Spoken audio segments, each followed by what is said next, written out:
Hi, it's Pete here with another vlog, and today we're looking at a Tim Holtz die set. It's called Robotic. Now, even though I'm fully grown, I'm still a little boy at heart, as are most men, I'm sure you'll agree. We're also going to be looking at Distress Oxides, because people ask me often the difference between the Distress Inks and the Distress Oxides. So hopefully we're going to highlight that for you today, so watch the video. Although we're going to focus on the Distress Oxides in this video, this is the real star of the show. This is the Robotic set from Tim Holtz. As you can see, there's a host of different elements, so you can create whatever shape robot you choose. But we're going to look at these a little later when we look at the samples.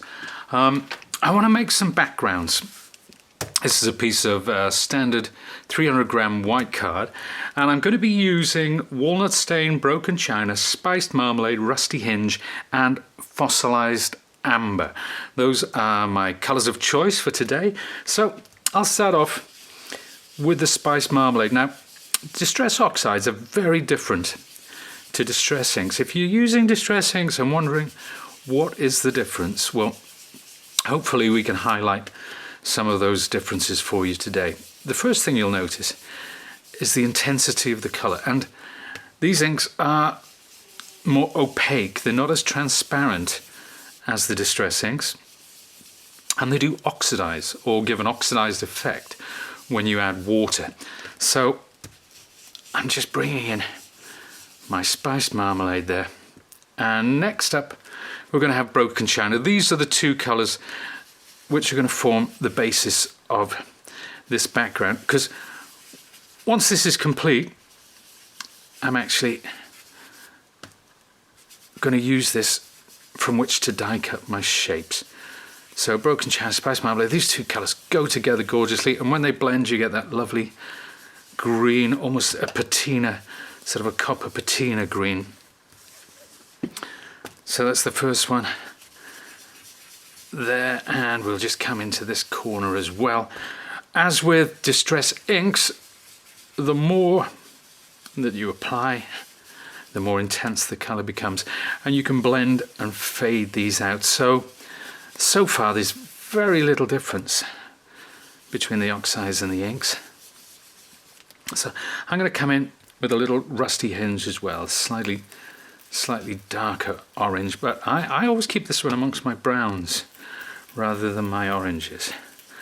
So we'll come in there, we'll blend those two colors together. Fossilized amber as well. This is more of a yellowy kind of color, and I'm going to use it to fade this orange here into that one. So that's quite strong, that's quite intense, and it's ready to go. And the next thing I want to do is I'm going to spritz onto my mat just to clean some of that ink away, like so. Not that it makes a tremendous amount of difference with this technique. And then I'm going to spritz directly onto there and place my card into that water, and you see already it's left a mark there. It's starting to drip, it's starting to pour, it's starting to oxidize. It gives you some really cool techniques. So I'll wipe that away, and we'll dry this off, and then we'll come back and apply the next layer of color. Right, that's looking great. It's dried off, it's ready to go. The colors do change slightly when these dry, so never judge it by what you see when it's wet. Always wait until it dries and see what we need to add. Now, I've got a cutting plate here from my Big Shot.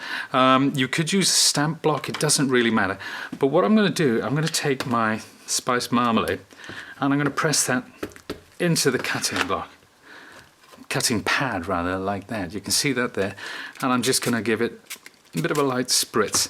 And with this, where the blue areas are, I'm going to just apply that. You see the intensity of that color there, and again there.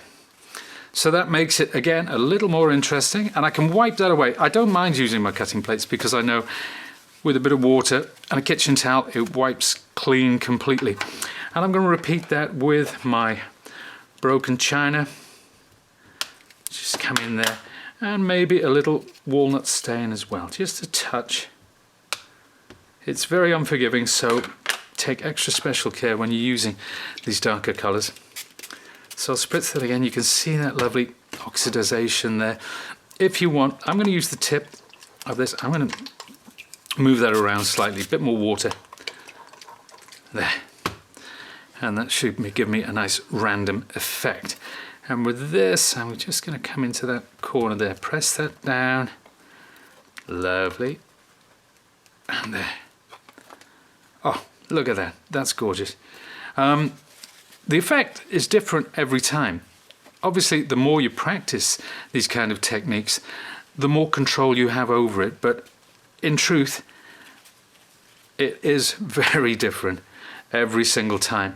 And I'm just going to dry most of that off here. You can lift it away with a kitchen towel where you've got a lot of color pooled as well. And that gives you that lovely oxidized effect. And it helps expose some of the card underneath. So you can see how these colors, the intensity is dying down as it dries, which is fine, which is not a problem at all. There we have it. Now, one more thing. This time I'm going to apply the color directly to the mat. So there's some spiced spiced marmalade and some broken china. Not too much water. Not too much water this time. And let's see how this one turns out. Ah, wonderful. That's great. And lastly, just in the corner there, see how that's picked up there, those little blobs of water. That's looking really cool. And that's pretty much it. That's what we need as the basis on which to die cut. Make sure when you dry these that they are bone dry before you cut. If they're slightly damp, it does affect the quality of the cut. And that's something that we don't want. So you can let these air dry naturally, or you can use your heat tool. There we are. And that's what I'm going to do. I'm going to take this away now, and we're going to be looking at our next technique. This time, I'm going to be using grey card. You can see this is sort of a mid-grey. And it does have a very slight texture, and that texture really helps. We're just using 3 colours this time: broken china, pumice stone, and rusty hinge. Now, you need to be quite careful. You need to practice this technique because you don't want... It's very important how much pigment you put on to your craft mat and how much water you put on there as well to get the effect that we want. But in truth, however you do it, it's going to turn out great. And I'm going to take my broken china. Now, I'm pressing it into this craft mat here, and I'm also going to add a little bit of rusty hinge, just for fun. Right, now, because these are not water-based inks like Distress inks are, because they're not transparent. These inks are actually quite opaque, so you can use them on top of darker card, which you wouldn't be able to do with Distress inks. It'd just leave a nasty stain. You can also you can stamp with these onto dark card as well, which is a lovely thing about the oxides. And I'm going to make sure I activate this with my spritzer.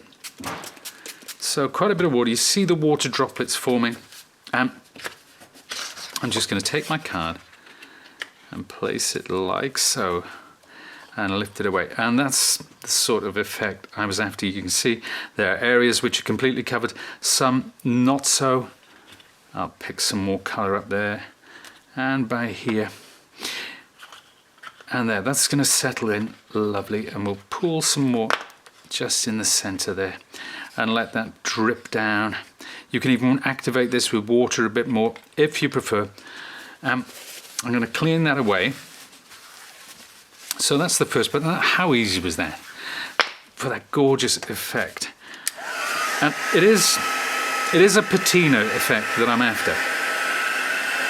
And you can see that rusty hinge, as the name suggests, it adds a bit of a rusty tinge to the colour.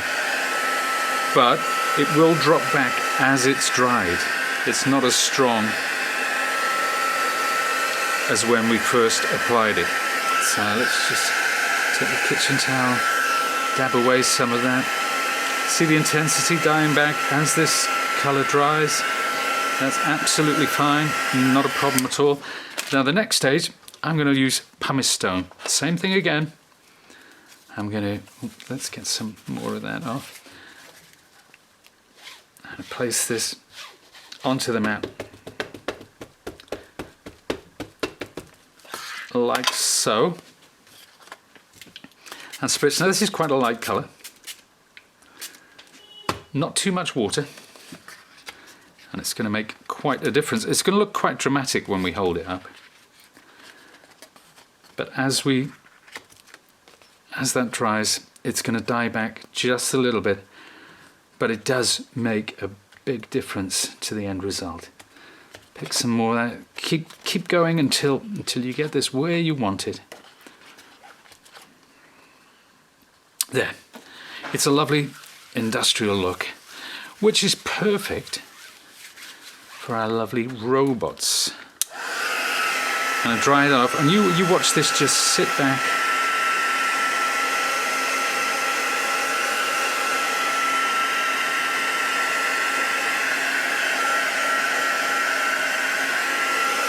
There we have it. Super effect. Let's have a look at this a bit closer. Isn't that glorious? Now, going back to our first card, this is the one where we inked onto the white card, obviously. Let's have a look at how we transform this using these dies. This is my first card. This is simply says "Miss You," and he's even got a downturned mouth there. Now, to add a little bit of intensity, I used walnut stain just around the edges, and when you're putting these together, it helps the tones, it helps with the contrast, and it helps get you a lovely, lovely crisp image. I did a similar technique for the heart as well. That was Framelits heart. Next up, I know this is one that my daughter likes. This is Floss Like a Boss. Now, I'm not talking about the floss that you use to clean your teeth. Obviously, the viral dance craze, the floss, of which I am an expert because I had to teach my daughter. But it's not something I bring out. I'll probably do it at a wedding, a bit of dad dancing at some point. But that's Floss Like a Boss. Again, you can see from the card the way we've used the different elements, different parts of that when we die cut it. So that's those two. Now, with this one, this gorgeous card, I've actually done this. Now you can see there's Tim Holtz faceted heart in the center there. And the sentiment reads, "Love you this much." You could extend that even further. The beauty of this die set is you can adapt it to whatever sentiment you're using. And you can see I've used black ink, black soot, just around the edges, just to pick that up. And I've even stamped here and on the body, just to add a little bit of extra texture. Now, obviously that's using inks.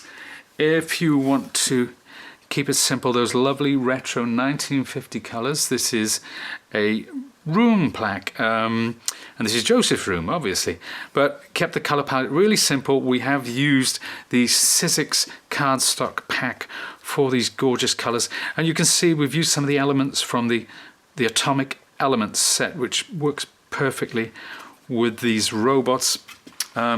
Last but not least, this is a lovely home decor piece.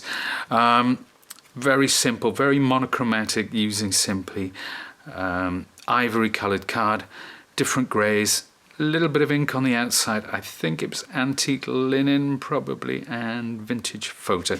But you can see again some of the atomic elements in the background there.